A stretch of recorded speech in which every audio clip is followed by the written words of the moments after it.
Ace Frehley, famously known as the Spaceman and the original lead guitarist of Kiss, was once the electrifying heart of the band, a wild, unpredictable force behind the makeup and stage pyrotechnics. Rising to fame in the 1970s, Ace stood out for his unforgettable solos, swaggering presence, and signature silver persona. Tracks like Shock Me and Cold Gin became fan favorites, cementing his place in rock history. However, while fans saw the glam and glory, few realized the personal chaos unfolding behind the scenes. The pressures of fame combined with heavy drinking, drug use, and self-destructive behavior began to take a toll. Tensions within the band escalated, and by 1982, Ace officially departed from Kiss. Though his exit marked the end of an era, it didn't mark the end of his journey, nor his struggles. Ace launched his solo project, Frehley's Comet, and though he still showed flashes of brilliance, addiction and instability loomed large. Years of substance abuse led to arrests, hospital visits, and moments where his life hung in the balance.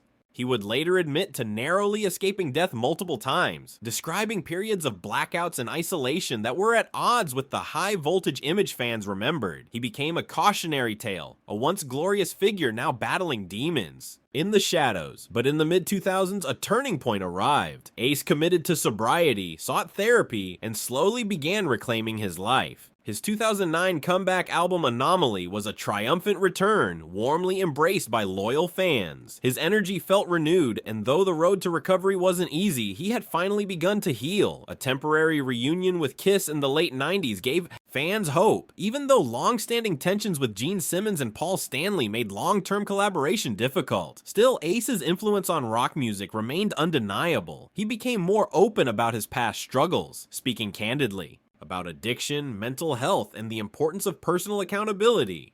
His transparency and resilience turned him into more than a rock star. He became a symbol of survival. Despite all the pain, the public falls, and the years lost to addiction, Ace Frehley has emerged as a man who faced his darkest moments and chose to fight for a second chance. For those who only remember the makeup and the wild solos, his deeper story might come as a surprise. But to truly understand what happened to Ace Frehley is to understand the cost of fame, the weight of addiction, and the strength it takes to claw your way back. His journey is heartbreaking at times, but it's also inspiring. A raw, unfiltered tale of redemption. Rock legends aren't always made on stage. Sometimes they're reborn in silence through the long, painful path of healing. So if you've ever wondered what really happened to Ace Frehley, now you know. His legacy goes far beyond the music. It's about surviving what could have destroyed him.